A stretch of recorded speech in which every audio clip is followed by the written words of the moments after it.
Hello বন্ধুরা, কেমন আছেন? তোমার সবাই আশা করি সবাই ভালো আছেন। তো আজকে আমরা কথা হলো যে 28শে ফেব্রুয়ারিতে যে ভোটার লিস্ট প্রকাশিত হবে, অনেকেরই কিন্তু নাম কিন্তু বাদ যেতে চলেছে। তো আপনার নাম সেই লিস্টে আছে কিনা আপনি কীভাবে চেক করবেন? সবার প্রথমে আপনি কী করবেন, আপনার মোবাইলের প্লে স্টোরে চলে যাবেন। প্লে স্টোরে চলে আসার পর এখানে সার্চ করে দেবেন আপনি।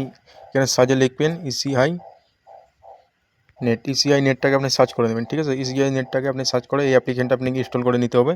তো অ্যাপ্লিকেশনটা ইনস্টল করার পর এখানে আপনি চেক করবেন। ইতিমধ্যে অনেকেরই কিন্তু নাম কিন্তু বাতিল করে দেওয়া হবে। তো আপনার নামটা সেই ভোটার লিস্টে আছে কিনা আপনি সেইভাবে চেক করতে পারবেন। এই অ্যাপের মাধ্যমে আপনি অনলাইনে চেক করতে নিতে পারবেন। অ্যাপটা ইনস্টল হয়ে গেছে, তো আমরা এটাকে এখন ওপেন করে নেব।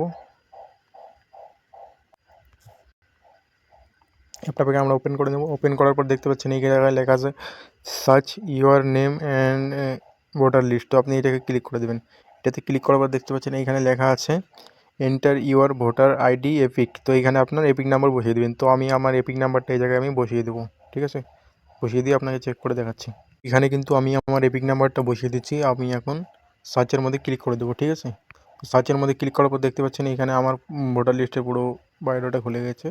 দেখতে পাচ্ছেন এখানে আমার নাম, আমার বাবার নাম, আমাদের বিধানসভা, আমাদের জেলা, সব কিছু, আমাদের বুথ নাম্বার, পার্ট নাম্বার কিন্তু সব কিছু দেখতে পাচ্ছেন, ঠিক আছে? তো আপনি চাইলে আপনার নামটা আছে কি না ভোটার লিস্টে, ফাইনাল লিস্টে, আপনি এইভাবে চেক করতে পারবেন আপনার মোবাইল ফোন দিয়ে, ঠিক আছে? যদি ভিডিওটা আপনার কাছে ভালো লাগে থাকে অবশ্যই ভিডিওটাকে একটি লাইক করে দেবেন, চ্যানেলটাকে সাবস্ক্রাইব করে দেবেন। আর অন্য